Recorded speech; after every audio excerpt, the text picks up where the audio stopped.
Hello everybody and welcome back to another On the Workbench session. This one's episode 32 and we're going to tackle some non-metallic metals. I think you can tell by the reference picture that's sitting over on the left hand side. That's, I believe it's Brienne of Tarth, something like that.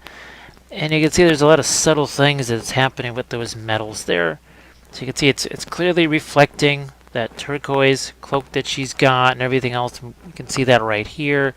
It's something that, I talk about all the time when we do these non-metallic things. But you can see there's some flesh tones reflected in there, and that's just 2D art. We've got to have that happen in 3D here. Now, the base on this is the usual sort of cork and gravel. And we've got a little tree branch here. We are going to use, for our snow, as we always do, our secret weapon, crushed glass, realistic water. It's a little combination of things, and for those not familiar with it, the nice thing is that you can do whatever as far as, let's say you want some snow that's more melted, right, or snow that's more fresh fallen, icier, you can do that.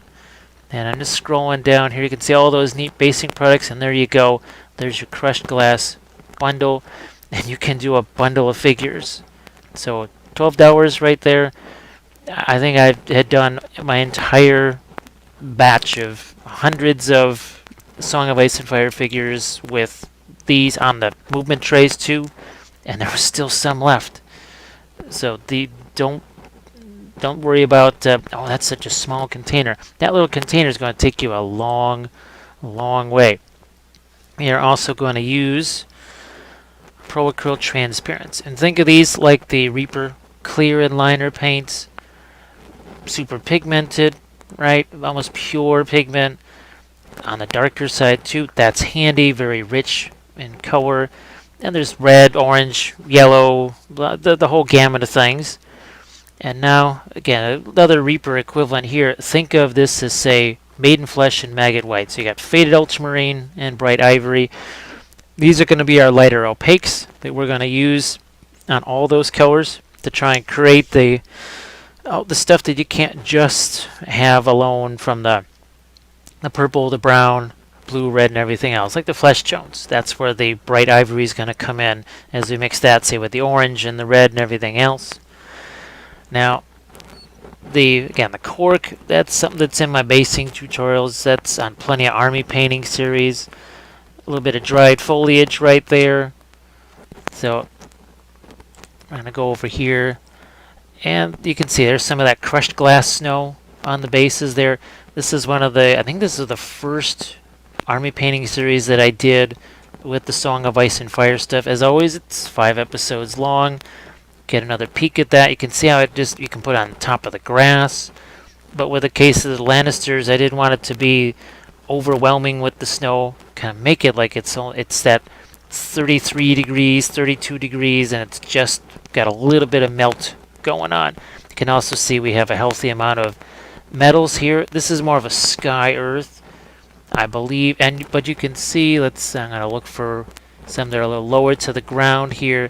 You'll be able to see that the reds are also reflected in their armor.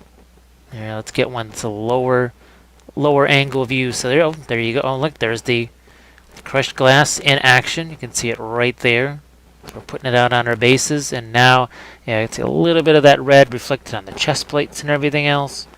That's what we've got to do here, is reflect this turquoise onto the metals. So what we're going to do is we're going to get that paint out on the palette. We're going to move on to those initial glazes and shaded base coat, and we'll do that next.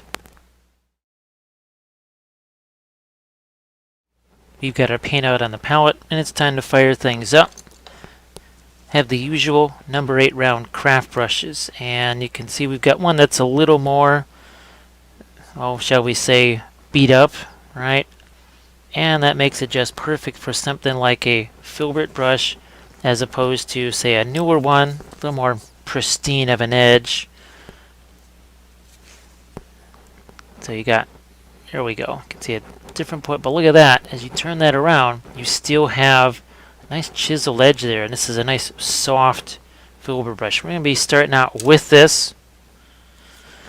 We've got transparent black, brown, purple, blue, green, red, yellow or orange yellow, then our faded ultramarine and our bright ivory over here. So with the base, what we actually want to do is get a little bit of a warmer tone on that because we want the snow over the top. So there's the brown and the black mixed together. Now think of that as I'm looking for my, we essentially made something like this. So here's your contrast paint, and you've seen me use these a bunch of times. I'm trying to kind of bounce back and forth between these three things, the Reaper Clear Liners, the contrast, and these transparents over here. So effectively we made what is sort of a contrast wildwood. A couple of benefits of the Creature Caster / Monument / Slow Fuse paints is that they're, well, darn near half the price. And they actually do last longer. You can actually, you can definitely stretch them out a lot longer. The other thing too is I can thin these with water instead of, say, needing something like the contrast medium. It's an advantage. I would think definitely an advantage to have something like that, where it takes just a little bit of water, poof, it's thinner. I'm actually going to throw a little bit of purple in there. What that's going to do is it's going to warm up that brown without making it too, let's say, orangey, right? Remember, a whole bunch of this just going to be covered with the snow anyways. So we're just looking to get ourselves a bit of a backdrop color for that snow. Set it up pretty much. You're going to go now to something that's a little bit more towards the brown. If I wanted to, I could use some of the dead leaves on here, some ground cover type stuff. Now, if this is something you're really looking to do contest figure wise, or for me, I don't mind sort of going that extra bit there and say putting the dead leaves underneath the snow. For other folks, they say, you know what, the snow on top is just good enough. That's all I need. And this is just a makeup thing there. That's the, what is that, an eyeliner, something like that, eyeshadow thing. Here's just a regular makeup sponge, little triangles. You can cut these things up. I'll show you that real quick. Just got my little scissors over here and can cut this up. Now you can actually get this into tighter areas, which is neat, and you get a little bit more out of your sponge. Not that these are expensive; they're pretty much dirt cheap. Now we've got our base in there. Let's do this tree thing real quick here. We're also I'm gonna try and get some icicles on this because it's really fun. And just a quick little note on composition. You notice that the shrub, whatever this is shorter than the figure. They have to do one or the other. You either got to go taller or shorter. You can't have it be the same or even too close to the same because it just looks a little bit weird. Now that can make it difficult to have stuff like these shrubs down there. I can tell you that right now. So we've set this up here.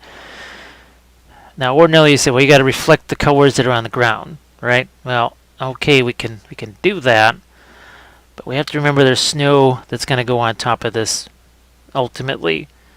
Let's start to play with some, let's just play with some colors up here. I'm going to mix that blue and the black together, and guess what you get? Something an awful lot like this. So there's only, was it 8 of these transparent colors? But you saw how hard was it? Blue, black, poof, Achillean green. There's 30 some odd of these, but at $8 pop, 30 something of those. Well, you're not buying a whole bunch of miniatures, that's for sure. We're already going to actually sneak in a little touch of that faded ultramarine. That's just a tiny dot of it. Look how it changes that. Look at how that changes it. Really cool. Oh, let's grab just a tiny bit of our brown in there, and we're just gonna go in here with some, again, just a quick little initial glazes. They're not worried about being inside lines or anything like that. And you say, well, why is it flowing over the edges? Well, that's because a lot of these colors, if they're going to be reflecting, if you're going to be reflecting all that stuff onto the metal that's around it, probably behooves you to just let those sort of blend together. Heck, even if some of the hair color went into the metals, is that really a tragedy? Because if they're supposed to reflect there, sometimes it's easier to have them in right at the start than it is later on. I don't even care. I'm just going to have this go everywhere. Doesn't matter to me right now. I know this can be a little bit, unnerving for folks when they see it for the first time. They say, what is going on here? Giant brush, slapping paint all over the place. It's out of control. Actually, it's fairly tightly controlled chaos as we now take our makeup sponge here and we're going to reveal some of that Badger Stynylrez primer underneath that. Like I said, I always got another fresh sponge here. See, it starts to reveal some of that lighter shading that's underneath.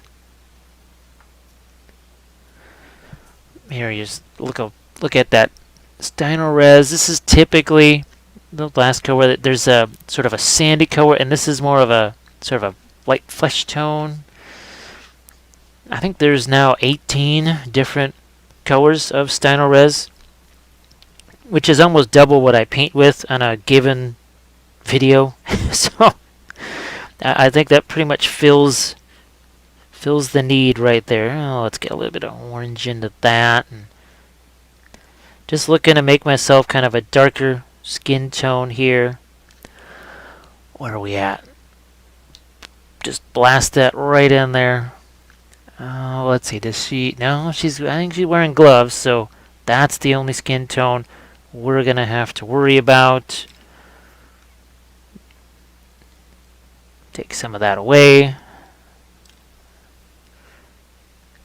Oh, let's do something here to remind me that the sword hilt. Here, let's get a little bit of that yellow in there. All of a sudden now, not quite a snake bite leather, but geez, if I let it mix with that red, it's almost a little bit like the Gore Grunt of fur, or was it the Fire Slayer flesh? I think maybe that's what that was, and I'm going to shoot a little bit of that now. See, I just put a little bit of that, let that go into my rocks, soil, whatever that area is. And that's the interesting thing about this. You would think it wouldn't cover that, right? It's a super transparent yellow, but check it out. It kind of does. It kind of does. So we're going to take a little bit of that bright ivory, the skull. Now, it's most certainly not being bleached in any kind of desert sun, so it should not be any sort of bright color. So we're going to take some of that away. You almost just let the skulls be stained, and there's going to be snow sitting on top of that anyway. Well, I don't think you want a bright white skull or off-white skull right next to your bright white snow. I'm thinking you probably don't, and that's why we're just sticking with that. Now, let's start to go into some lighter stuff here. We're going to take a little, and by a little, I mean a little, because that ivory is just like all of the creature caster opaque colors. It's opaque. It really covers. That's actually the transparency when those came along. It actually, for me, because I guess because it was closer to the clear inliners, it actually made the whole creature caster line much more usable for me. Definitely. So I'm going to try, where possible, to align with the reference picture. So you can see we're going to go sort of in that filbert brush mode, not worried about smooth blending things or whatever. We're just, remember, this is it's for all intents and purposes, it's a base coat. Now it has shading to it. It's got value and color and all that sort of stuff. But in effect, it's still sort of a base coat. And remember, I got to think about my snow that's going to be down here. Now there, I didn't necessarily want to reflect. Oh, that's supposed to be metal. Okay, we've got that turquoise reflection that has to go here. So we got to keep these things in mind. I see those, we'll just say the non-metallic sets, right? And I wish that people would reconsider those. Maybe there's some useful colors in there. But what good is a non-metallic metal set going to do you? Well, you saw the difference in those Lannisters. You see the difference here. A lot of it has to do with the environment they're standing in, what they're wearing. Look at this. This is going to be turquoise. Guess what? We have to have turquoise reflecting there. And I'm pretty sure that turquoise doesn't come with a non-metallic metal set. It's an awful lot easier to make your metal colors when you pretty much just let the figure tell you what's supposed to happen. And the figure is going to tell you. It'll say, yeah, you think you want some more of that. No, see, that's metal too. I think you're going to want more of that reflected light here. You're going to want brown reflected light over here. You're going to want that turquoise over here. Oh, look, you've got armor plating right next to that blonde here. Shouldn't there be some kind of reflection of that? If metal's supposed to be a highly reflective surface, you better show reflections on it. And we'll keep cranking away here. And we can see, look at this. Because I have these colors, they're just sitting out here. That actually has a little bit of pink in it. It means I can just access these, make a lighter version of something. And the wet palette, for those not familiar, it's pretty basic. It's just a empty Chinese food container. That's all it is. That is all we're looking at. Empty Chinese food container. The lid is the bottom, and the bottom is the lid. And whatever it was either the Mushu pork or Mongolian beef. It was really tasty. And I've noticed that other people, they keep talking about their wet palettes, like they have to clean them out all the time, and they get rotten and this and that and the other. So my basically free Chinese food container with a chamois sponge and just that's kind of a higher quality parchment paper, I guess. It'll keep stuff wet for over a week, easily, weeks, not get all moldy and nasty and stinky and stuff, so not a bad thing. Another thing I want to talk about, and you can see it actually right there in the box art, concept art, whatever you want to call that. See that chain of highlight? Look at this. It's a whole chain of lights and darks that runs all the way down here. That makes a whole lot more sense than each part having its own little individual lighting course. This is another reason why we work on the entire figure at once. We're not just going to paint the face and nothing else. We're working on this whole thing because that's going to encourage that chain of highlights. We're going to do it again over here. By highlight, maybe shouldn't really call it that. We'll do the same thing here. So we're going to have this drawn right down here, down here, down to here. So again, another line that goes that way. We need to do that back here.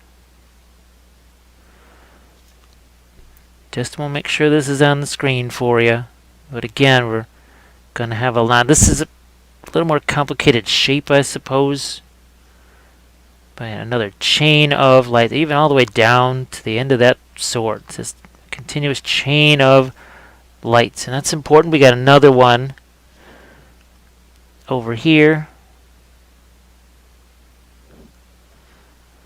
Now, before we get too crazy with that, let's move on over to that turquoise. Now, turquoise, well, when you mix actually the green, believe it or not, the green and the purple also make a really nice sort of a jade type color.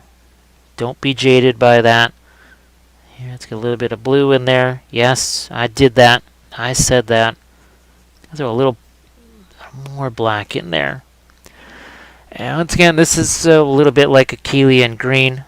So we're gonna maybe go in a little bit of a glaze type of fashion here. Maybe take some away.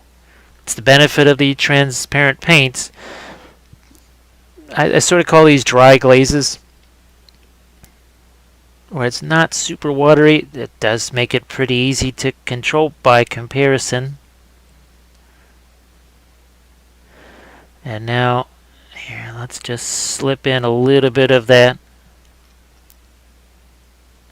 Right, we need to, if we're going to have, again, that if we want to have a translation of reflected light or reflected colors, you have to really mean it, and you have to do it. And we're going to have to reflect that there. That will be a little bit lighter, but I just want to have it in place.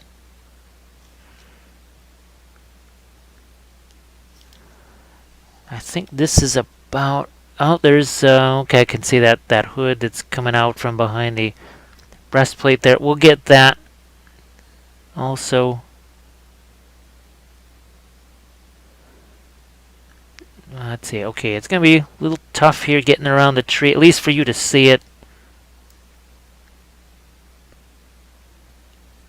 And I think that's the only other area left after this. And again, we are going to just make sure. And I'm just trying to sneak some of that in there right away as soon as possible.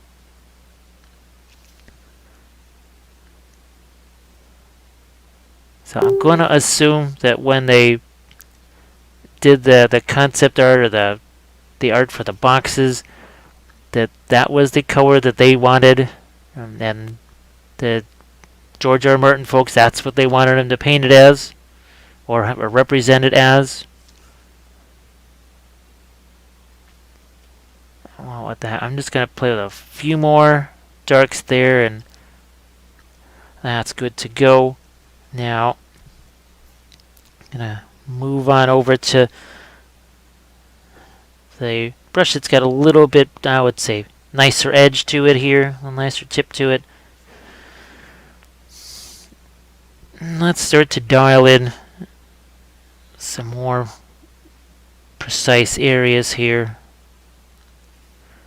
Also have to do a little bit on the face. It looks like that is now dry enough to play around with.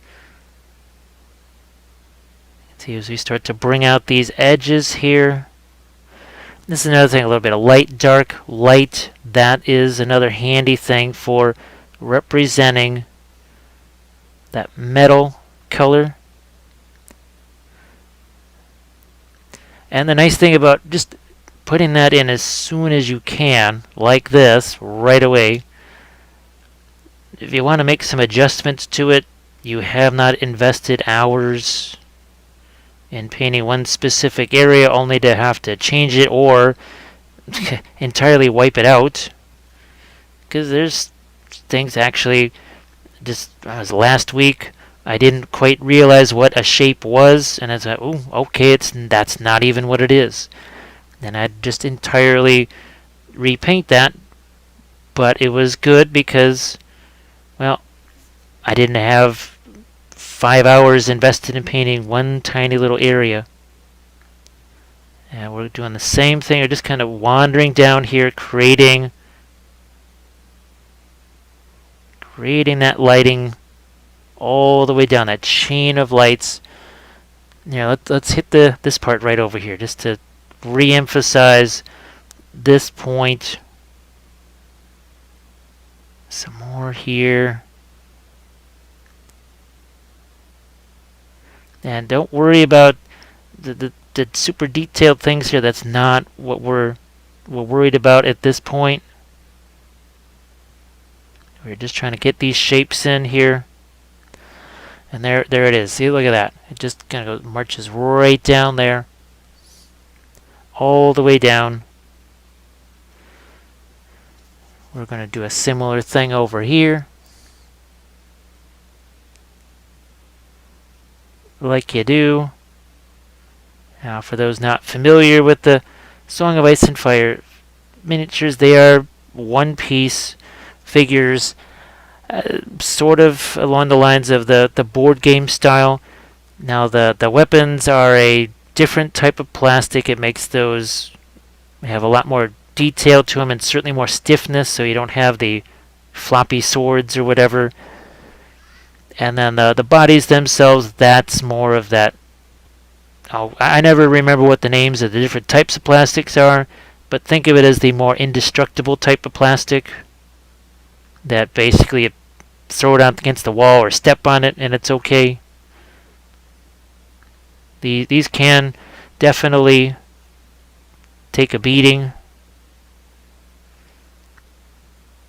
So let's just get the, gotta decide we're gonna have the lighter set fall over there.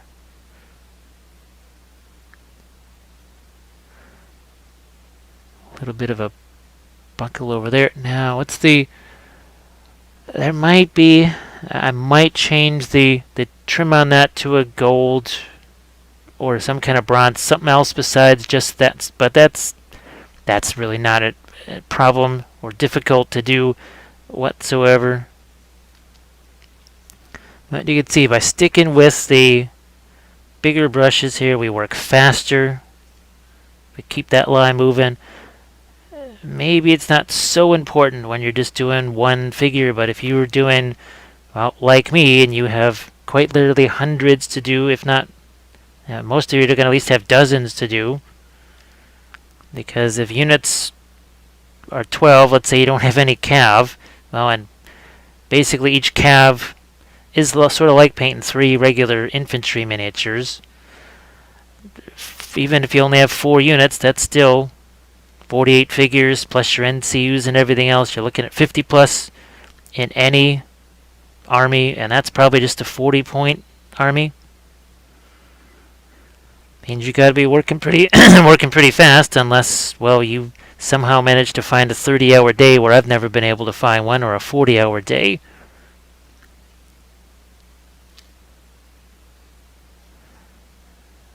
Now that we've hit that, we're going to save. We're not going to go all the way to the white highlights here. We're going to save that. But we're going to go back into our turquoise here. Oh, I'm going to just touch more of the green in there. Then let's work in some lighter tones on these areas on the cloth. I think we're going to dispense with any freehand other than what looks like maybe, I don't know, there's some little yellow goldish trim lines there. I might just not even bother with those. So you can see all it took was that little bit of lighter color to be added to this, and doesn't take much, especially with the Pro Acryls. Now it's this is even that newer brush. I can still sort of do almost like a filbert type thing, and this is almost like oil painting right here. See, I'm just kind of pushing that paint around with a big old brush instead of just using only the point of the brush. Now let's get some turquoise down here where we need some reflections. Don't want to wipe out all of the original turquoise that we put in there. Hit some here, over here. Oh, what the heck? Let's play with a little here. You can even see some of it on the... Let's get that touch lighter now. Like I said, with This is not the prime it black and shade it a million layers later to your lightest color. We sort of started in the middle, and we worked darker. Now we're working back the other way. We're working a little bit lighter now. And then we'll work lighter from here, because the next stage is going to be all about the midtones and starting to introduce some of the highlights. But we don't want those final highlights, because we want to get some of those nifty red reflected colors right into the armor, like you see, some of the tans. That just gives it a whole bunch more depth, and that was especially, I did that on those Lannister halberds that you saw for sure. There was definitely, well, you could practically see the guy walking next to him, reflected in the helmets especially. So here, this is about the extent I'm going to go here, because I want to get to the face and get some of those colors on there. Essentially do what we've done here with the robe and such. Because what are we, maybe 25 minutes in? 27 minutes in, and we've got ourselves, there's some folks that would be pretty darn happy just having this out on the table. And I always tell people in the army painting series that, well, think of it this way, something like this. Okay, you take it off of this little dead paint jar here, right? And then you take it, use it for a game. And then you come back afterwards and throw it back on the little sprue thing here, the little dead paint jar, and you paint some more on it. And then you paint some more, you take it to the next game. My whole entire Lord of the Rings tournament army years ago was painted that way, and there was a whole portion of it that was eliminated based on those practice games. I didn't like some of the results, so I said, okay, these guys are going out, these guys are going in. And especially, well, with something like this where, well, rules seem to be changing a lot, well, it's best to maybe say, oh, you know what, okay, I thought that one NCU or attachment, that was going to work, but maybe rule changed, meta changed, something changed, and now you maybe haven't spent all of your painting time on that one figure. You found out the hard way sometimes, usually, that it's not really going to work the way you thought it was going to. See, look at that, we're just making progressively lighter skin tones. Remember, there had to be some yellow in there too. Otherwise, then you just start getting a little bit too pink. Now, I will kind of do some, kind of go into the red and make some more pink type colors. More so for the whole thing where if it's cold and there's snow, you tend to have kind of the reddish cheeks, right? Now, I usually also do that same thing on the hands, but we don't really have anything exposed as far as the hands go. So even now, I'm going to take just a little bit of yellow, make sure that that skin tone here, let's compare it to what we got there. It's going to go a little bit more here. And yes, even with a big old giant brush, a big old brush, we're going to paint a little tiny face. Just it keeps things moving. It basically makes it easier to resist that urge of getting bogged down, going down the rabbit hole in one small area of the miniature, because this only lets you go so small before you have to say, oh, yeah, okay. So we'll hold it there, and now we'll do some other areas here. So we got this yellow, right, here, boom. And since it is transparent, lets me use that darker tone that's already there. It's already there, and it's we can then lighten this up just as we did with the skin tone. Remember how dark that was before we started to add these lights to it? And I could even start to think about some of these things. If we want those to be gold, look at that. See, it's transparent enough to actually practically tint some of this stuff gold by default. Those are the only areas really where I saw the trim here. Let's make the hilt of that sword like so.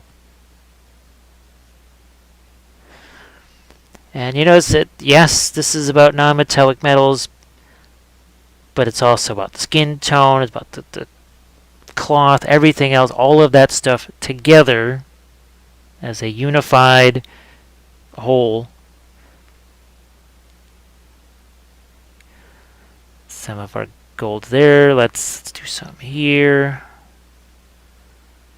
Now, if you're not comfortable working with the big figures, big brushes, you don't have to, and they're not expensive. Now, I get these from Hobby Lobby.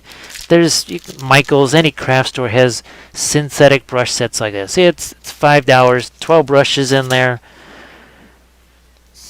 Because a lot of times these things end up getting super glue in them because I'm using them for basing. So those of you that have seen my basing videos, you know that a lot of the gravel and glue and everything like that, well, that ends up in the brushes, and I just clean it with rubbing alcohol and then paint with it, usually not long after. Now, I'm gonna say that I want my yellow over here to on the hair to be a little less warm. So we took some of the orange out of that, and now this is not a dry brush either. Not a dry brush. We're using just kind of a, see, you've got that filbert mode going. We're using a little bit of a feathered brush stroke here. And it's more of a scumbling feathered brush stroke. It's almost like I'm trying to mix this with the previous layers. Like I said, we can go back in there, other glazes, find some more highlights, refine things. But that's not what this is about. This is all about the shaded base coat. Here, let's hit some of that reflection right there that we wanted. Something under there. Now we'll hit the sword real quick. That's the last thing we will take on here. Let's go with something like this. Almost a little bit more of a cobalt blue here. Boom. Quite the substantial blood channel on that. So here, I'm going to work some of this other blue into here. So you notice that we didn't really have a bluish gray, so we're putting down a different type of gray. Purple might even work its way in here, because I think sometimes folks, they'll get hung up on, well, steel is always this blue-gray color. Well, it's really not. If it ever has any kind of a bluish tone to it, it's just because it's reflecting the sky. Which is why when you see the reference pictures of armor in a museum, it has a tendency to look kind of a dead gray color. Well, that's because it's not being lit by natural light. There's nothing around it but just probably white walls also. Looking for a bit of reflected light here. Like so.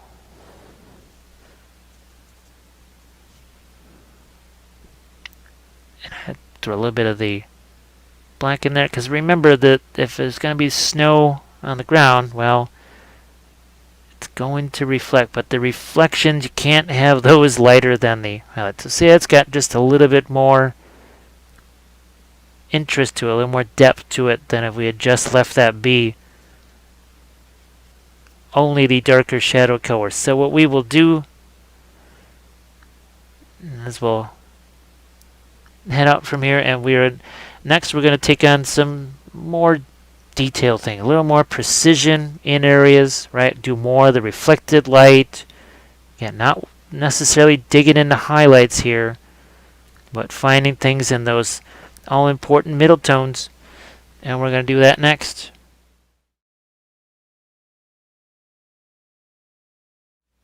Let's dive into some of those mid-tones, some of the reflections. We're actually going to play around with, remember I was talking about some of those almost reddish type things? Well, here we're sort of making like a de facto faded purple color here. Now, we didn't look for a purple. Actually, we probably don't even have any, don't even actually have any purple from the transparent purple in there. We just, by the colors that we mixed, sometimes some people would call it palette sludge because, hey, palette sludge is, that's a valuable color too. But here we're going to mix a little bit of that. Look at that. See that little transition right there? So you had the turquoise from here, but now we sort of interrupt that with this almost a, like I said, almost like a pinkish type color here. It's, I don't know, some kind of faded mauve. I don't know what the heck word you would describe it as, but it's just something that I saw in the art there, and I thought it would be fun to try and work in to our metals here. And then we're also gonna throw a little bit of that onto the skin here.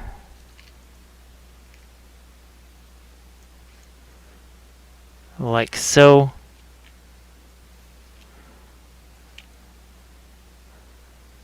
We've got it on her arms here. Even a little bit as a little bit of the light from underneath. Now I'm gonna actually go with the faded ultramarine to lighten that up a bit. This is the handy thing, having all these colors from your palette just right here. And here's the other thing too. Can you see, oh gosh, I think I called them things like striations. So look at this. So we had that main brighter highlight line going down like this. Well, now we've sort of got like a secondary companion line going next to it. And all I can suggest is that you start searching on, especially Instagram, some of the armor cosplayers, because you'll see people in full plate armor in a real environment, out in the snow or out in the forest or grass or whatever, and you will be really surprised at what you see, because you can see their arms reflected on their armor. You can see the person across from them, the trees, so many things reflected in that armor that you just don't maybe think of right away. So yeah, see, look at that already. That's going to give me another type of contrast too, because remember, we've got this green here. So in effect, we're doing a bit of a green-red contrast.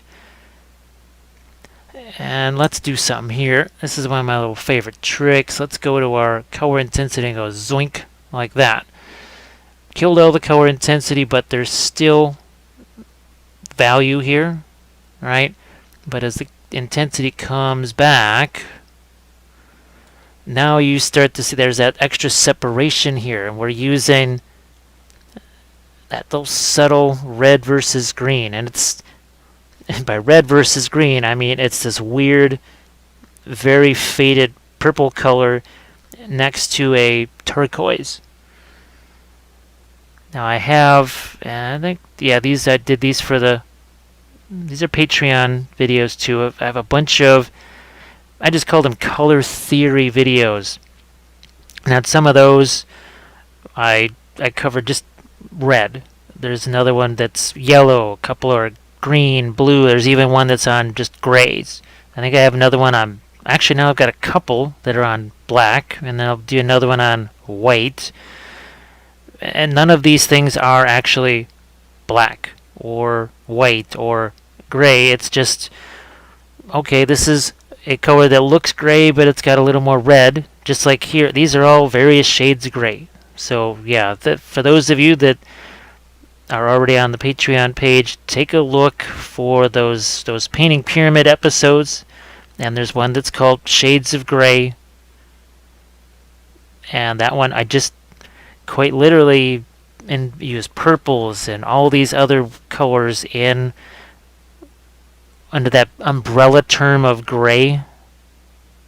So we're doing that here too. That's why actually I know a lot of people, they dread armor like this, whatever. For me, hey, I look forward to it. Oh, and here's the other thing too. People will say, well, yeah, that's great. That's non-metallic. I don't do metallic. Well, I also do TMM. That's the true metallic. And you can do stuff like this with metallic paints. I've actually, between the Green Stuff World metallics, the metal medium from either Vallejo or now from Creature Caster, because they have a metal medium, and now I've got paints from Turbo Dork. So you could do this, the same thing I'm doing here with all these subtle variations. Doesn't have to be non-metallic only. You could do it with metallic paints. And my series on the Necrons, that was my Army Painting series 14, something like that. That had stuff like this, what we're doing here. See, I had the pink, the turquoise reflections. That was all done with metallic paints. And there was even object source lighting on top of all that. I'm going to actually get some of this in some of the skin tone. Because, well, it seems to make sense. And even her skin tone has a, I want to say that winter pastiness going on. But it's definitely been affected by the weather. Now let's see what we can do with our sword over here. Let's gonna take some of the some of the white, some of the blue, and now this is, oh gosh, if it's a Reaper equivalent, you're looking at something like the mint green here. Is it a touch more of that? Yeah, it'd be more like the mint green that we typically add in, say, an area like this, but I'm also going to add a little bit of that. Some of these metals here, especially the stuff that is pointed towards the sky. So we're just giving so much more depth to these metal colors here. Just endless blue-gray, that's not going to make it look like metal. It's just going to look like blue-gray armor. There'll be Space Wolves. They will not be, there won't be any kind of shine to that metal whatsoever. Constantly trying to find more reflection. Here we're going to do a little bit of that there. Look at that. When you look at the, again, that picture that's over there, that is one of the convenient things about the doing tutorials like this with the sewing figures, is that there's usually some kind of box art or whatever that really shows you. And look at this. We're going to do another. We have another line of highlights there. Maybe that represents the arm reflecting down onto that. And remember, I can go into this and let's say I want to clean up any edges. Well, I can do that. Probably will do that either later in this stage, maybe the next stage. We could probably hit that in this stage too. But like I said, we are looking for as many different colors as we can. Now let's go back here. I've got some, this is really intense turquoise here. Now, what's the color? Jade. That's it. Faded Ultramarine and Jade are two big favorites, at least among those of us that really know the power of such colors. Jade's a really fun color to use, and I kind of just made it here. It's weird, I know. Sometimes it seems like I'm just trying to eliminate the entire palette. but I've painted entire armies, including with freehand and object source lighting effects, and including fluorescent paint with 6 or 7 colors. 40k armies, fantasy armies. First of all, it's easier on your wallet. And if you only need a few colors from a paint line, well, guess what? You got, well, either more money for miniatures, or you can expand and have a few different paint lines and have sort of the colors that are most useful to you from each line. That's how I work. I don't have a bazillion Reaper colors. I have, geez, no more than a couple of dozen that I even could recognize the names of, and the ones that I use all the time is maybe about a dozen. Which is why when it came time to start fooling around with contrast paints, because everybody wanted to know, I got about a dozen of them. So I just started to insert some of the turquoise reflections here, just like we were talking about. Just like we were talking about. Let's go just a bit lighter here. And I think at this point now I can maybe, let's say we go beyond the larger craft brush, and then we break out a smaller brush and start to do some more detail type things. You can see a big difference now. We've from this to where we started with our turquoise, which was really dark, and now we got some nice little mid-tones in there where even our reflections now are starting to stand out a bit more here. Especially where it's right next to that cloth. And needless to say, when I was working on those Lannisters, there was an awful lot of reflected red kind of all over the place. Kind of had to be.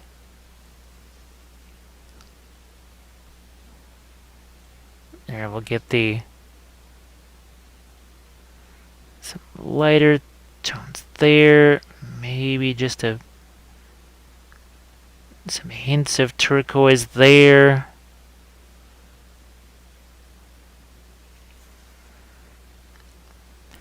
And what happens is it just registers as gray. People don't necessarily look like, oh, look at the reflected turquoise. They just kind of say, wow, that just looks like it belongs.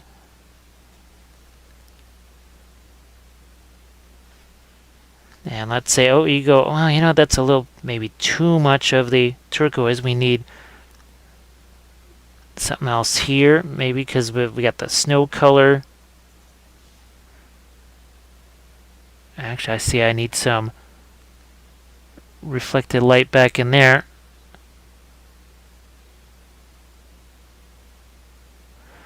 As you see, we do these linear things again. Another little arc of lights that go all the way down, like so. Set that aside, and let's dive into some stuff on the face here. We talked about maybe something that had a little bit more of a pinkishness to it, so I took a little touch of that transparent red. Go and mix it into the skin tones that we've already got. Let's see if I can zoom in one more level for you.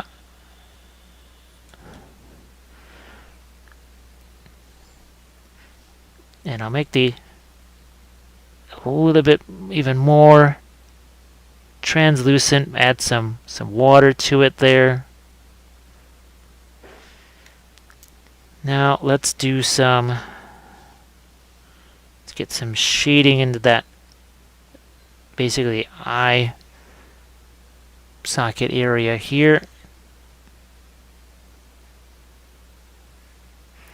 And I know folks always ask about eyes, and that's an area that's not always the easiest for folks.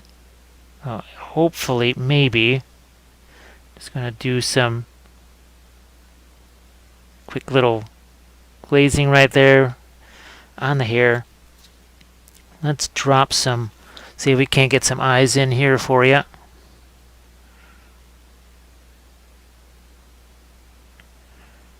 This one's in a tight spot, so not the easiest one to get to. And this would be along the lines of brown liner right here. We're taking the black, we're taking the brown, and essentially that's a brown liner. I'm going to try and give this a little bit of personality here, using the eyebrows to make an expression.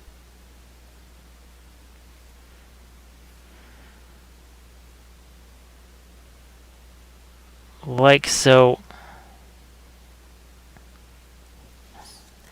But now we have to get a little bit of separation here between things like the eyebrow and the eyelid. So instead of drawing those in, you see I have more of a just kind of a general darker tone there. And look, I just kind of cut right through the middle.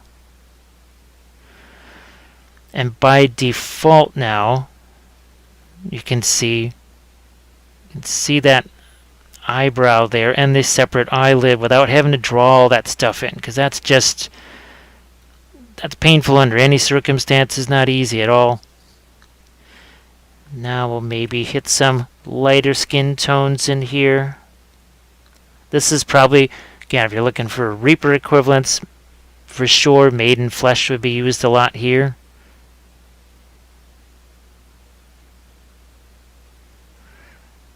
Let's get the forehead. Not quite sure how furrowed that brow is supposed to be.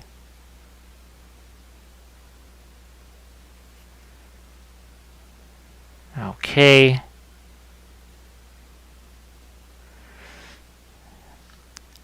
And we can still go lighter with this. This is not the lightest color necessarily. I'm thinking of actually, I'm going to do my little thing with the sort of some red on the nose.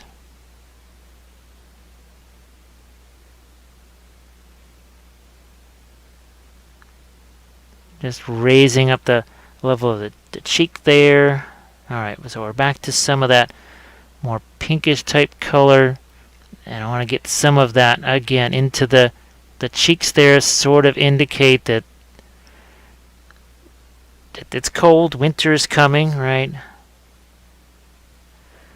And you kind of have that red nose going on.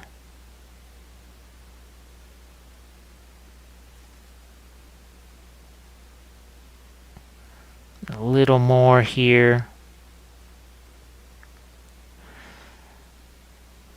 Now, let's do some more. We're going to increase the lighting in our metal areas here. This is still not white.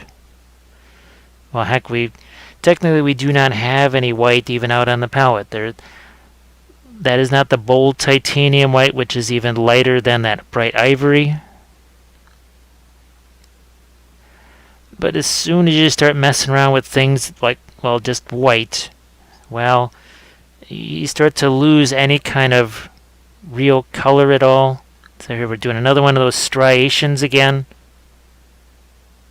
See, we're breaking this shoulder armor here down into smaller and smaller shapes. But we're going to go the other way now. We're actually going to take some purple and black here and kind of find some definition in a few spots here. Do some shadow areas too. So the sword blade, typical, sort of light on the one side, a little bit darker on the other. And you must have dark to show light. I'll never forget, and I relate this story pretty much every single time. Someone was in one of my non-metallic metal classes, and you could just see a look on his face. He was not having an easy time of things, and walked over, and he said, "Well, man, I'm using white, but I can't get anything lighter. There's no contrast at all." And he was working on a sword. I just said, here, mind if I grab that real quick? And all I did was one brush stroke of a darker color. And he said, okay. And then he knew from that point forward, if you want to have light, there has to be a dark there. You can use all the white you want. White next to white is not going to do very much for you. That's why you've got to have darker tone. Like, see what's going on right there? Look at that. So we carry that down. Now it means we've got, again, those reflections, those striations I keep talking about all the time.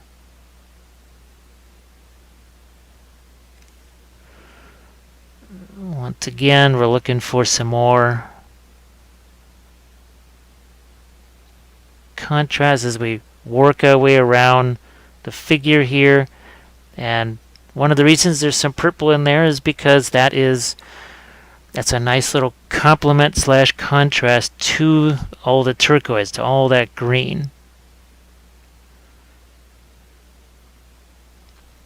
You have to just keep those things in mind. It's just, if you're walking down the street, you're going to be paying attention if there's a big hole in the sidewalk or what the street lights are. That's what I'm asking for you to do here. Just think about the colors that are being placed. It was always as you put every color down, there should be a purpose for it there instead of just, dropping a color there for the sake of having a color. That's not going to be real productive. There should be a reason. Why did you... What's that red doing there? Why did you put that yellow there, or that green? You should probably have some kind of answer for that. Now, what we're going to do here is... They're sneaking in a bit of a horizon line right here. It's not going to be as pronounced, say, maybe as those Lannister halberds. It'll still be there, but maybe just not as pronounced. And I used to do horizon lines that were kind of very flat, and then I realized, no, tree lines, mountains aren't flat. I need to have a little more shape in my... See, look, here's a little bit of a horizon line right there. It doesn't have to be super complex. And by minimizing the amount of colors that you have out on the palette like this, you're kind of making your life easier. Because when you have 1 billion colors to manage... what would you rather have to babysit 1 kid or 4? And not necessarily, it's not like you kind of have to babysit the paint. You have to tell it what to do and where to go. Well, now there's almost a t-shirt worthy phrase. We're babysitting paint. And let's see, just quick little strap right there, over there, something there. Couple things there in the hair. Just going to work a little bit of that sort of orange color into some parts of the hair and the hilt on the sword. And the reason I'm doing this is I want to get some of this as a reflected light into the armor too. So let's see if we can do that. Couple of spots, like maybe here. Yeah. Maybe over here.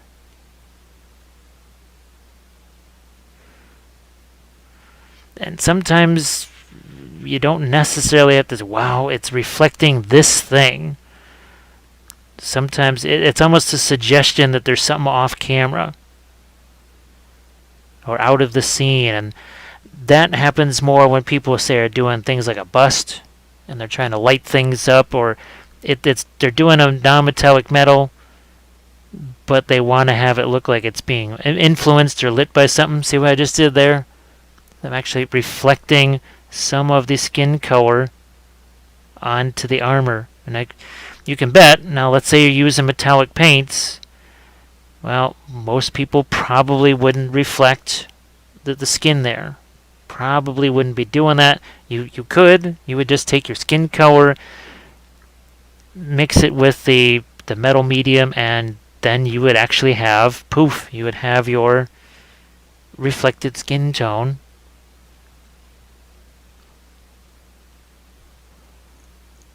Now that's just a little, yeah, I need to,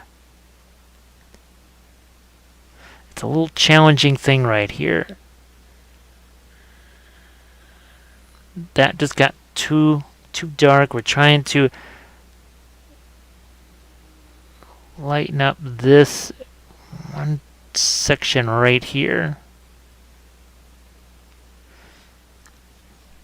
I think that just about maybe takes care of it. Gonna lighten up the chin.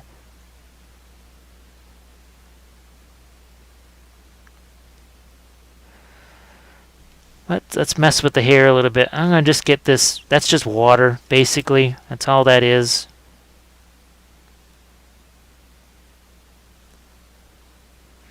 Just water, nothing complex. Now I essentially took the skin tone there, mixed it with a little bit of that yellow. Now we're going to try and get ourselves some highlights into the hair.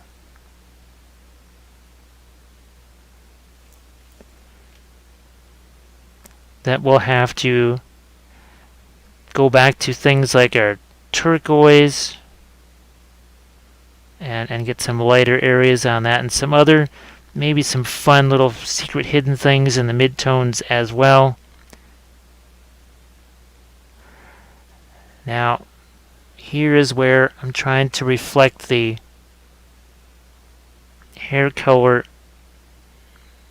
onto the armor. See a little reflection right there.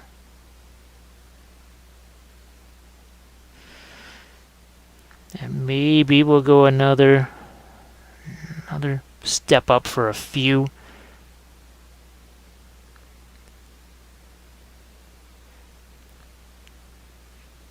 Yeah, that it also is helping to maybe center with all of the stuff that's going on. It's helping to bring some interest to the face,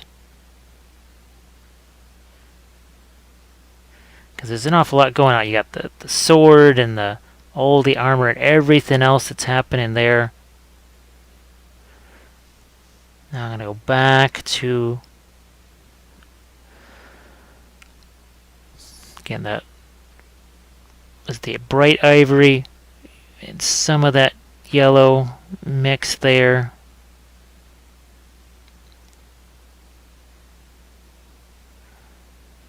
I don't want this to just only be yellow. That's not going to look like gold. It's just going to look yellow. Let's hit our, if we want this gold trim here, we've got to do the same sort of things here. It's lighter there, then it gets darker, and then that's where it gets lighter again. Looks like we have another sword hilt over there. A little bit of a buckle right there.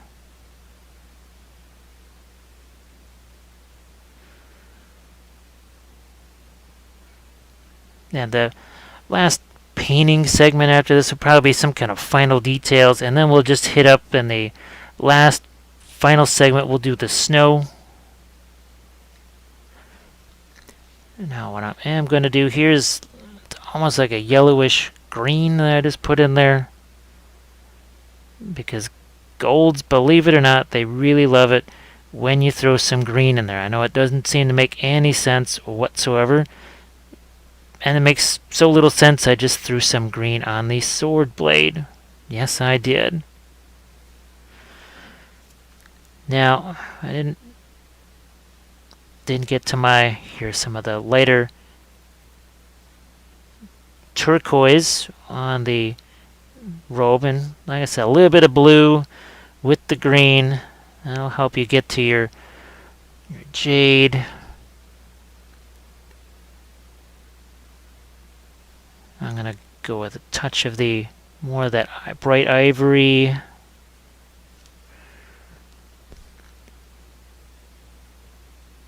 Just look to get some of these upper reaches of the folds, and then maybe even a little bit of my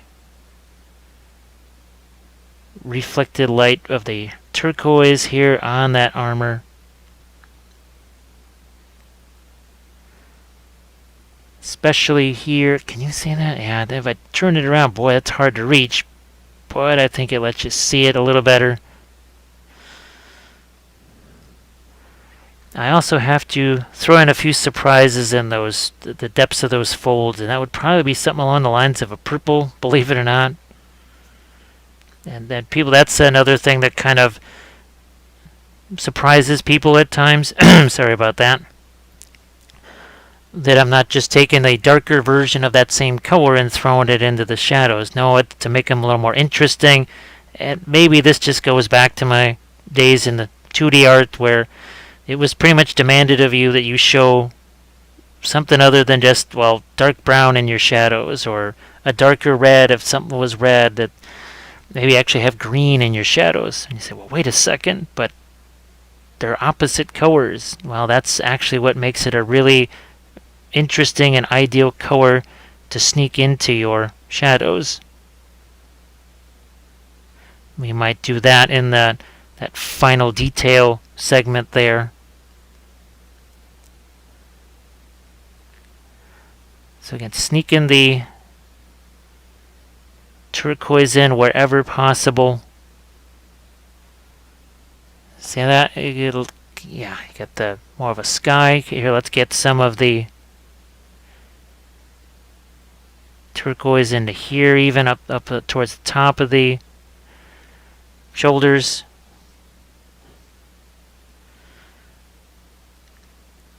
And a little bit more. Now, I don't want to have the ends of the cloak down by the snow be the lightest part. We want actually up here what the most lighting should be. Now, however, that's something I always talk about, and then I realize, well, there is snow on the ground, so via the reflecting of the light from the snow, especially it depends on how sunny it is, although we're not really going with the super sunny day type of thing. We're kind of going with the overcast look. That's what I see when I look at the box art on this. Is I definitely see more of a slightly overcast day. Maybe not super cloudy, but at least a little bit of overcast.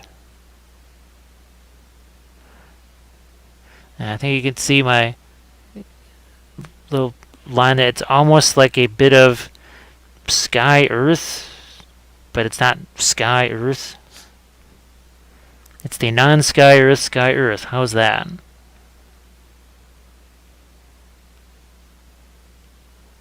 Okay, a little more here. I don't want the cloth to be highlighted to a degree where it's actually lighter than, say, the highlights on the metals, so we only take that so far. So we'll just say, for right now, we'll move on to our next stage, and that's where we do sort of the final details. We're going to add some of the final highlights on here and dramatic darks, whatever it is that we're going to do. We'll hit the last painting sections of this next. Time for some final details here, and I'm going to see how much lighter I want to get on just some accents on the skull here. I think this one's just one of the GW skulls. I've also used the Secret Weapon skulls, basically a sack of skulls, and obviously the Green Stuff World skulls. Those are really, really, really fun. I need reflected light over here. Now we're going to be having snow there, and I'm looking at this going, well, there's really not a whole lot of anything here that's reflecting the snow. Now when I sawed this off of the base,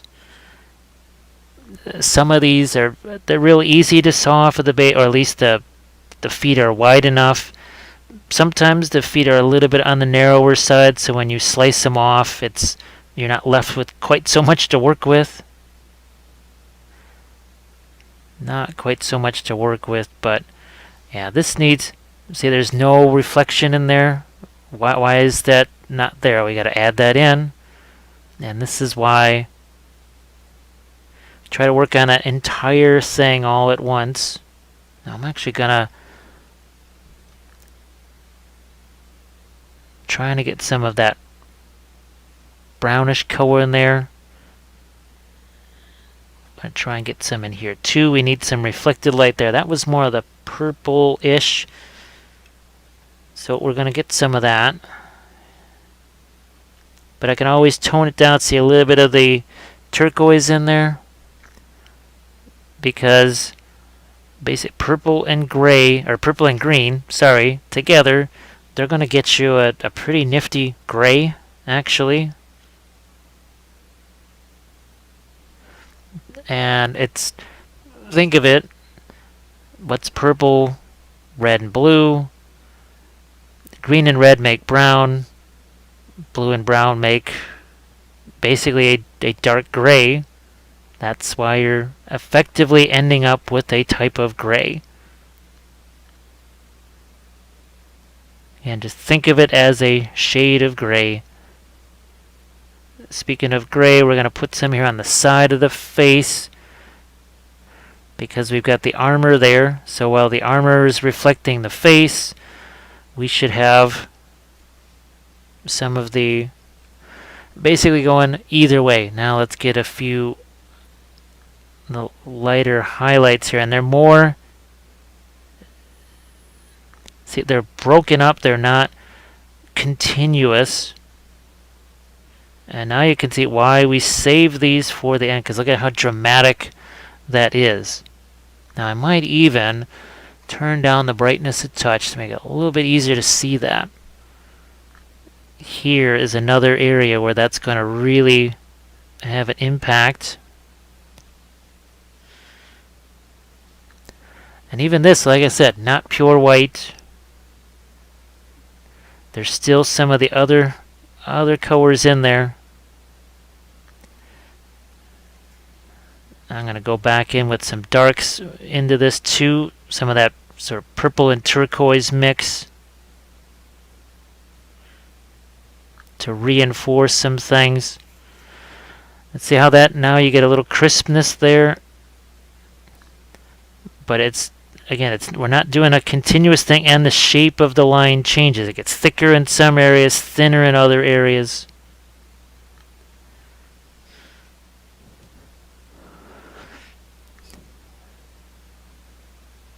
Emphasis on especially there where it's catching light, but not all the way down. We basically let it fade away to nothing. Now imagine if we had done this, see how that's broken up there? Imagine if we had done this at the very start.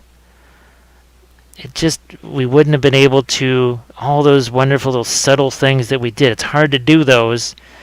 Went right off the bat, boom, you're going to that brightest highlight. You work your way towards that.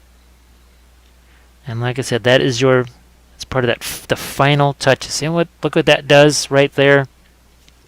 Because that's another one of the little tenets of making things look shiny or like metal. There's obviously that reflecting everything as much as you possibly can, for sure. But then that notion that, well, you need sharp contrast, sharp lines.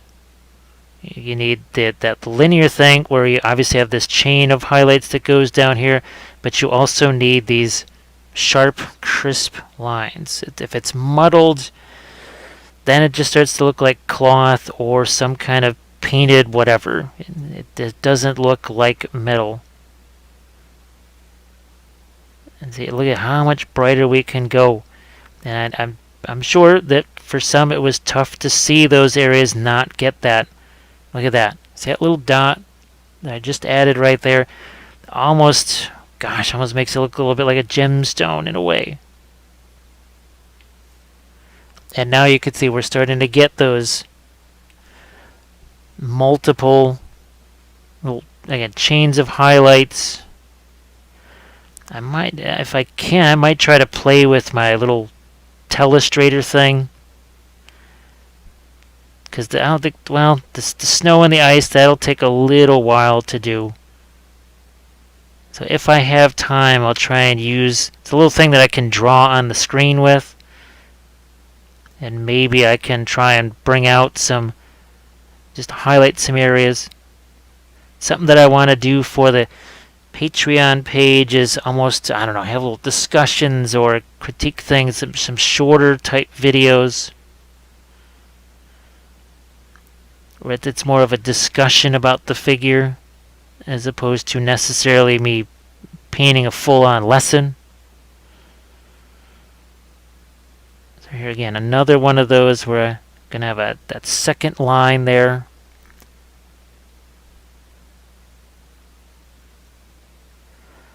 Now we've got to do the swords. Swords are always never the easiest thing in the world, especially when they're really long and narrow like this. So we're going to get our light over there, and then let's see if we can get this side of this channel with a bit of light on it. Again, it's broken up. It's not a solid, continuous line.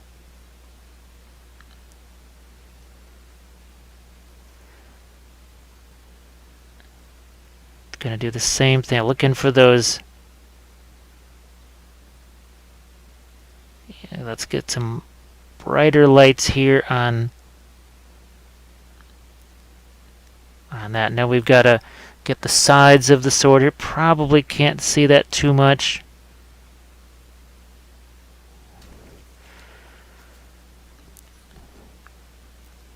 Get this side too, but you can see it's not entirely, it's not even complete.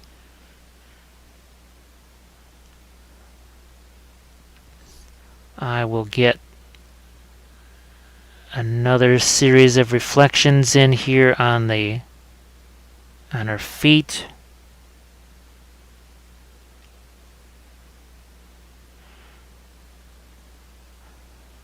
Yep, that needs, oh, I see a few areas that need that, and now we've got to get a few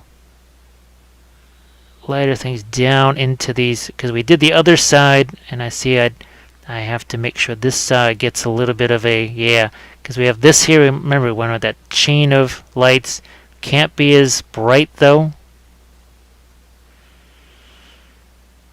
And armor, yes, reflects on itself. So I'm actually having this reflect onto this. Going to use a little bit of this for the face there.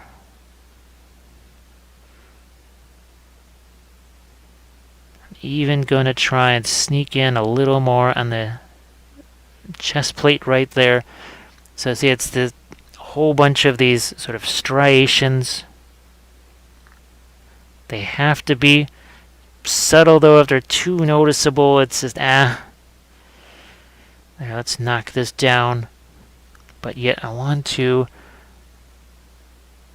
yeah, I need some more reflected light in some places here.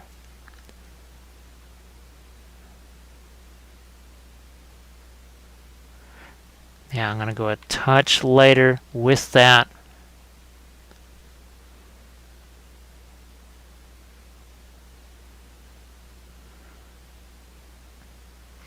And you can spend as many hours as you want, say, refining areas. You make blends smoother or whatever.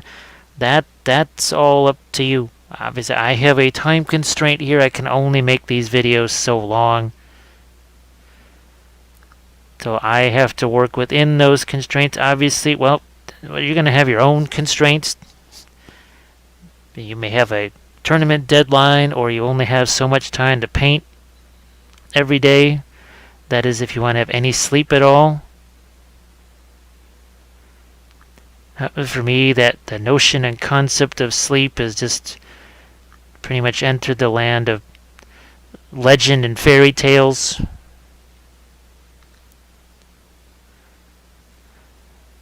Because the only time I can really film these and know that there's not going to be any interruptions or crazy things or whatever is pretty much in the middle of the night. Because it is, yeah, it's 4:03 a.m. here right now. And we still have the basing yet to do. So here, this is where I can kind of go into some of the middle tones of the hair. Now let's see if I can. Speaking of the hair, I'm looking to get some highlights into the hair, some reflection there. This, take some of that bright ivory, take it over here to my sort of sky blue color, and let's get these, the ends of these right in here.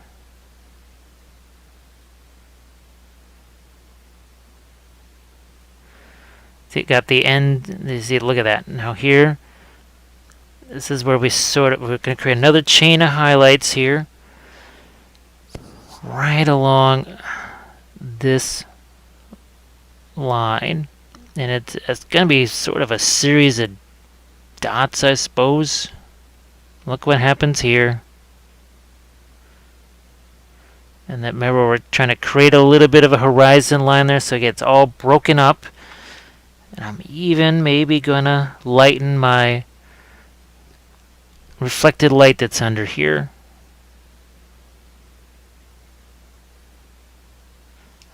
Might even go a little more.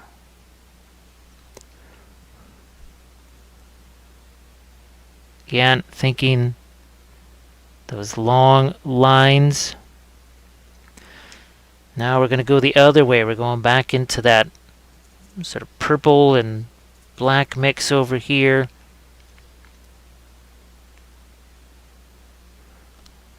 Just want to make sure this is on screen for you, and I'm going to try and basically plop in a few trees there, for lack of a better term.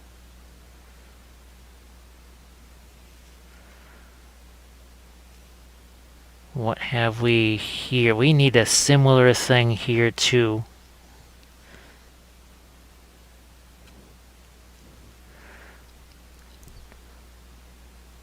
Right about there. Because there's the chain of highlights, but sometimes you also need a chain of darks. Because remember, if you want to have light, you must have dark.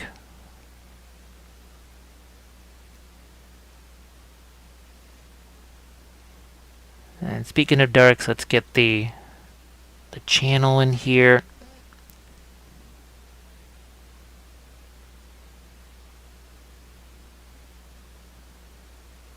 There we go. I can go in there and reinforce that line if I want. There may be a few things that I paint off camera here. This is a commission thing. And there's stuff that just either won't show up on camera, whether it's the angle of it, because sometimes you just won't be able to see what it is that I'm working on.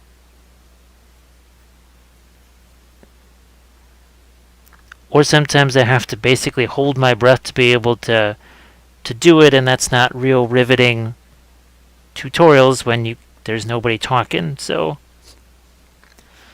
I'm gonna see if I can get a few more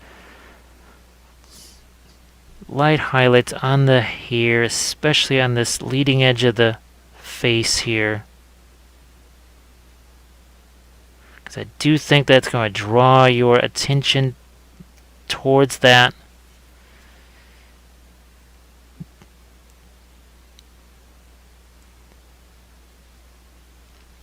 A couple of, yeah, we'll get a few lighter areas out here too.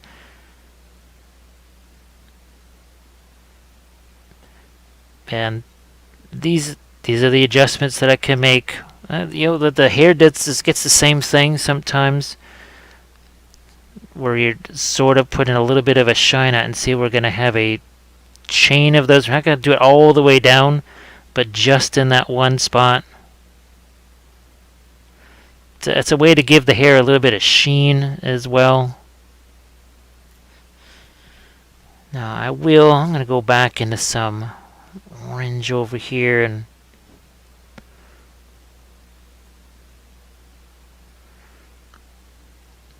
do some other things in some of these golds here. I also want to take some of this. Yeah, we got this little strap here for the scabbard.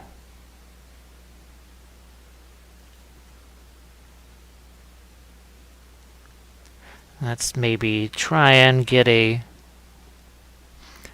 little hint of lighter stuff here for the, yeah, right there.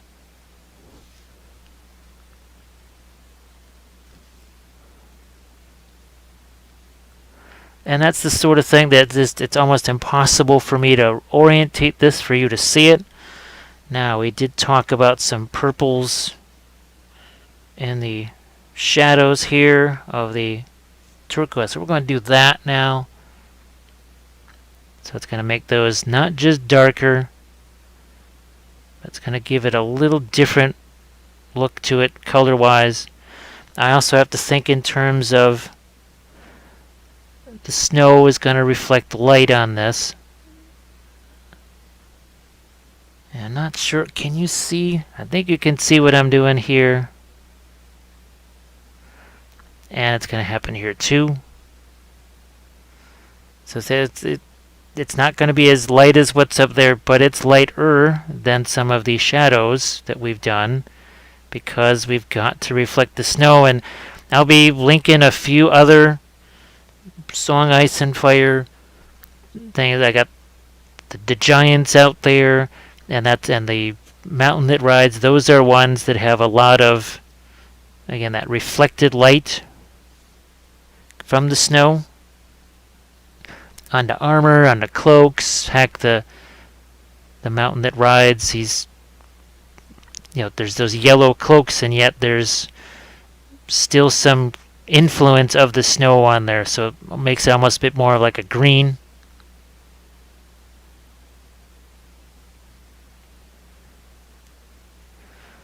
So that, I need to actually get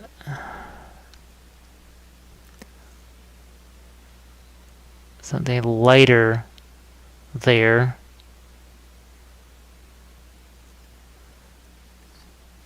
I think we got ourselves plenty of fun color changes happening, and I'm gonna see if I can't get a slightly lighter without it challenging or conflicting with the highlights of the metal. Don't want to do that. I just needed a few there.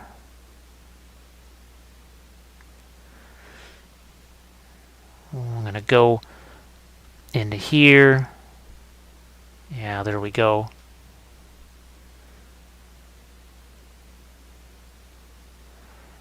Get some more reflected light here, because if I'm going to have that snow right there, we have to somehow show that reflected light.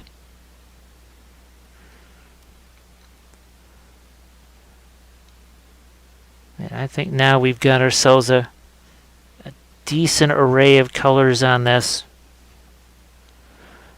I will see if I can't sneak in. This is more of a sky blue color here. And again, just to get that little bit of variety, let's see if I can't put some on the chest plate again, right in here.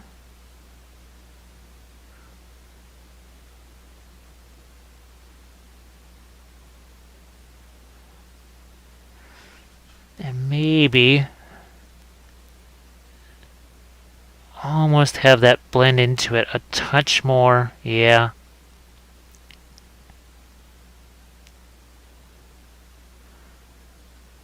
when you look at that chest plate armor, and you're you're not expecting to see things like this where it's why is there a line? This should just be a flat thing, unbroken. Well, it's not really how it is. The more I look at armor plates for those cosplayer guys, you just don't have those unbroken, sort of super smooth areas where it's just reflected light is not enough.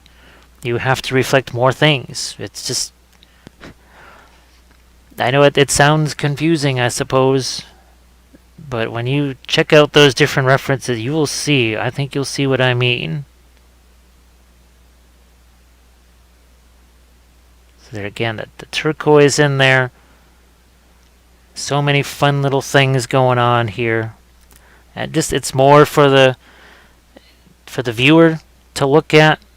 They'll be more interested in it. Gonna extend a little bit of that turquoise out to there because, well, very first chapter in the book of Wappel is if a color goes somewhere, it must go everywhere. So let's do a little more here to get some light on that particular blood groove there, and now we're going to increase our lighting on the edge of that.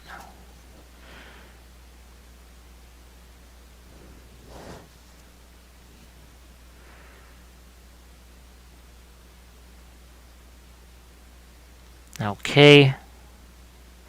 And I need to get some lights back over here too. Again, in the form of some lines across the top there that have, again, different thicknesses to them.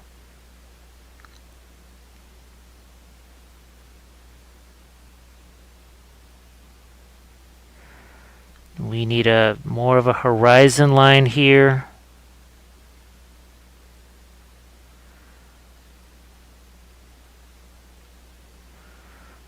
We got a couple of studs on that belt. Then we also want to go back here with some of our darker, and that purple and black, and just solidify some edges here.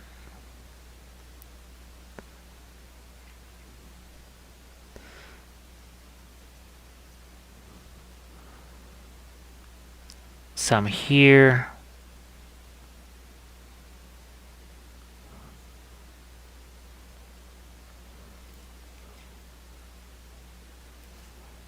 Let's see if I can't work in against a little bit more of a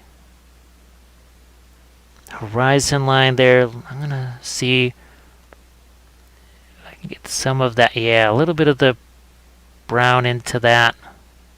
Just cause.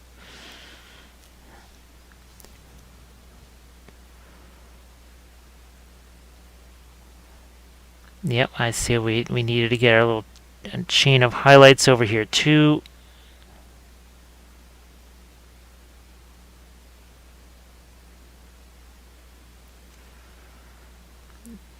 And then what we'll do, I think we are gonna pretty soon here just say that's it for the painting phase, because we want to get into we want to have enough time for doing all of our snow and ice effects and all that sort of stuff. So what we'll do is we'll get our secret weapon crushed glass out there and our Liquitex heavy gel, and we'll winterize this. We will bring winter. We'll bring winter to Brienne right here next.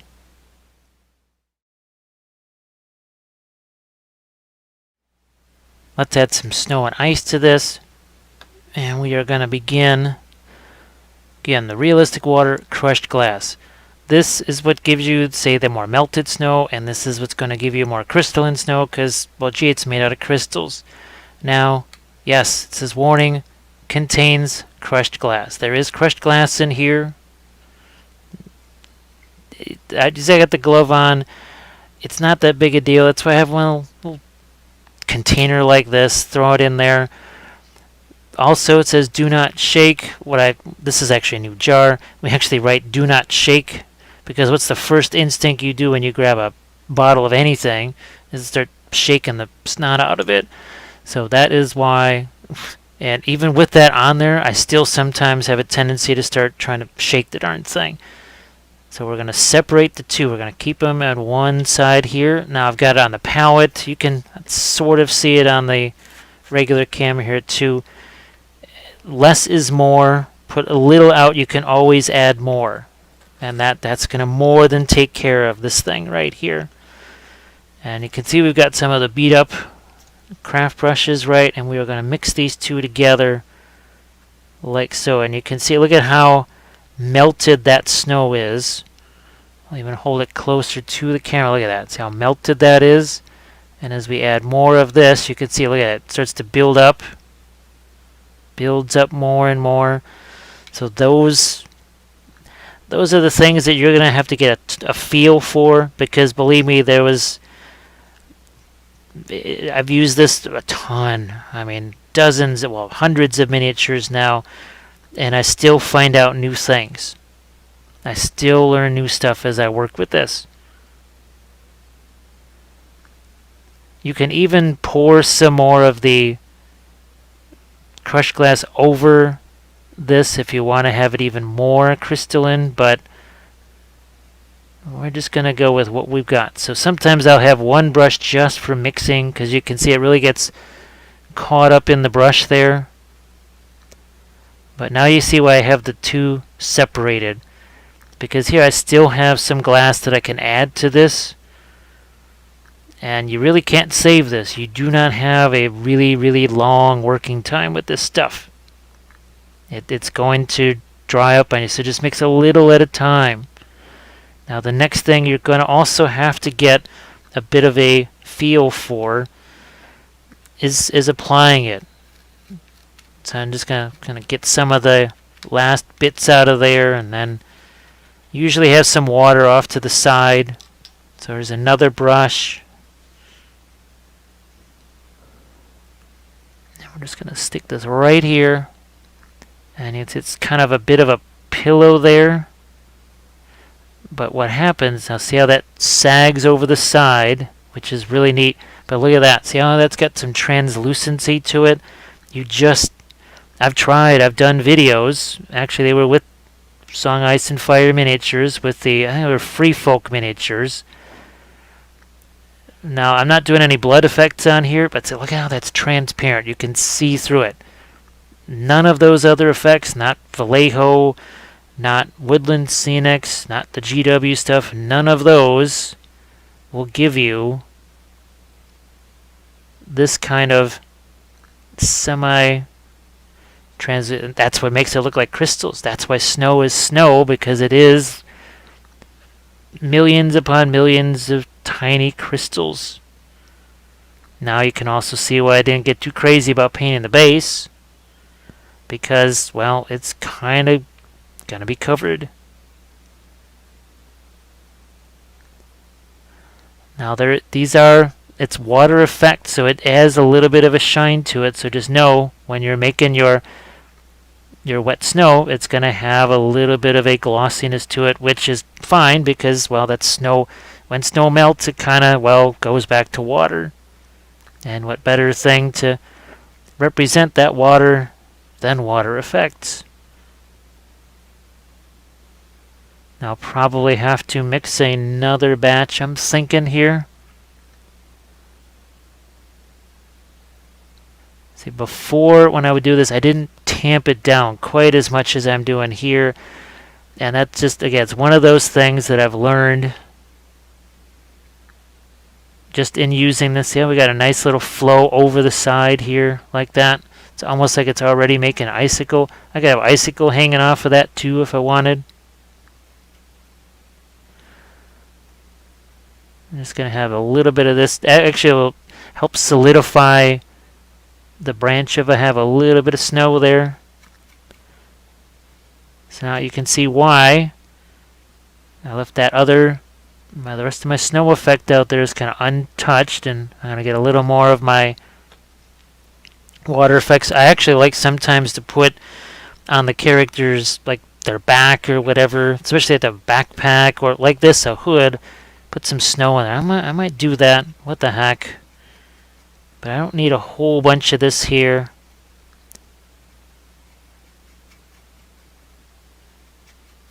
I'm just going to make myself a little bit more.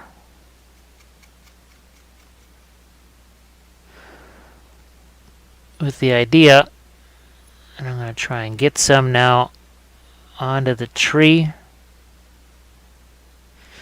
And I'm actually going to use, I got a little smaller brush that I can use for that. Just want to make sure that I'm on screen for you. See, there we go. See, it just kind of hangs onto the branch. And if we're going to have any kind of icicles hanging off of these branches, well, then we're going to need some kind of snow, right? A source for them.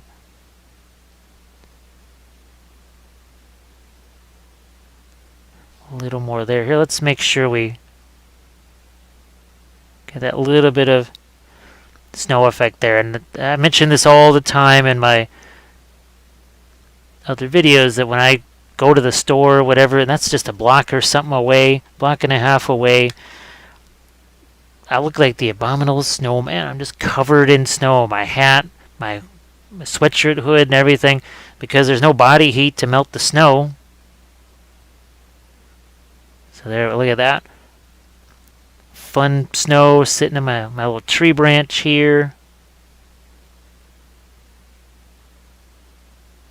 Trying to get some down into these crevices. They'll actually strengthen the branch too. Maybe a little bit of snow around our skull. This is where we can see. Look, I can press that down. It sort of thins it out. Maybe it does look like it's a little bit melted there.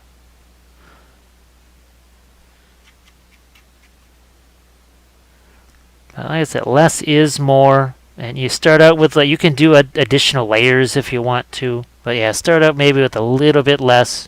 Now you know I wanted to be able to reflect the snow onto the shoes and stuff.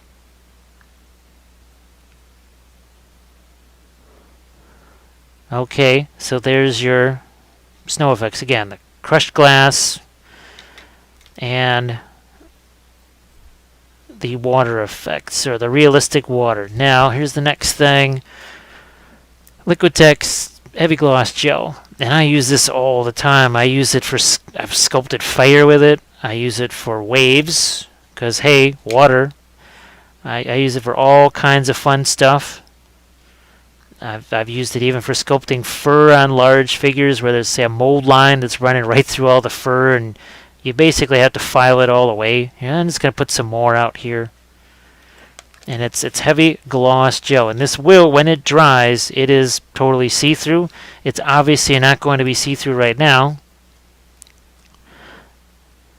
But here, I'm already got what looks kind of like an icicle going here. So see that? That little shape right there? I'm going to try to attach one of these little icicles here. There. So I'll make sure it's on screen for you. There we go. And then, once it's connected, now you just sort of pull that down.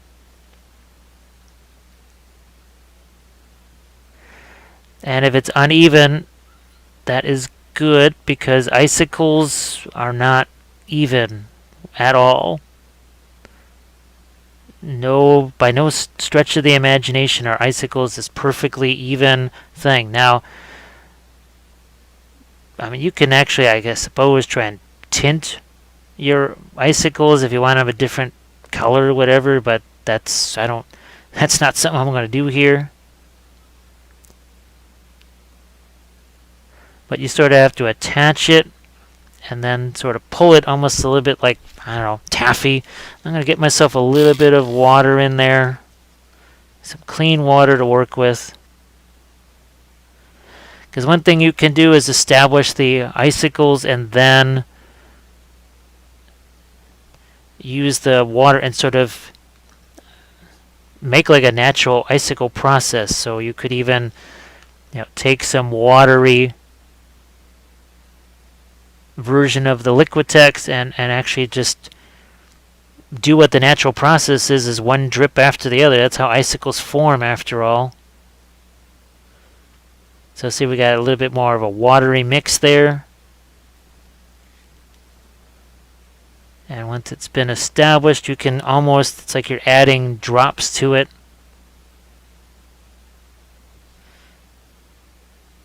This is another one of those things where you get a feel for it. And sometimes it takes a couple of attempts. It's not maybe going to happen right away. Maybe here, a little bit of an icicle.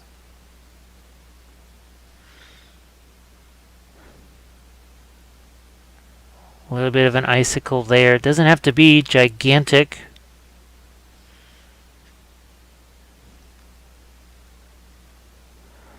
So again, we put the gel in place and then you pull that down as much as you can.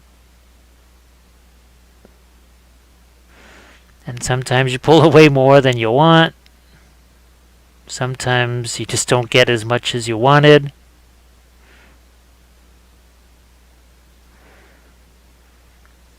And like I said, you can do as much or as little of that as you need.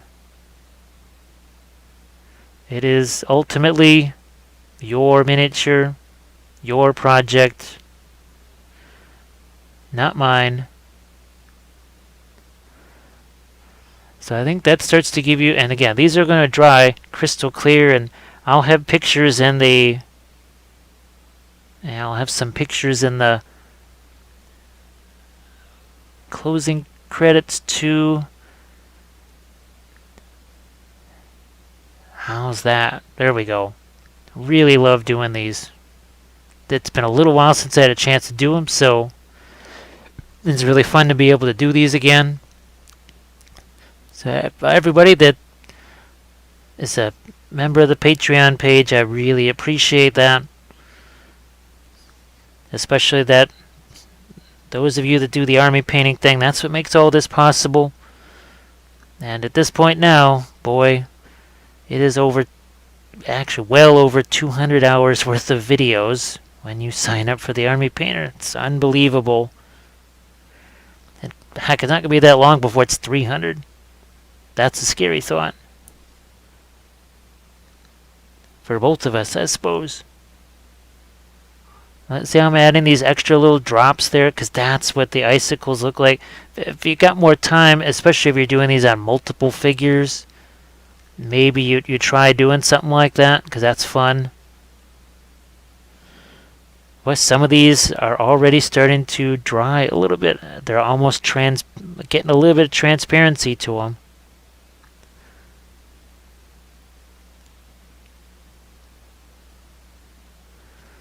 So once again, thanks for your support, and I'll catch you on the next On the Workbench session. But there you got your steel shiny, so you got some skin tone in there, and some basing too with some snow. So thanks again, everybody. I'll catch you on the next episode.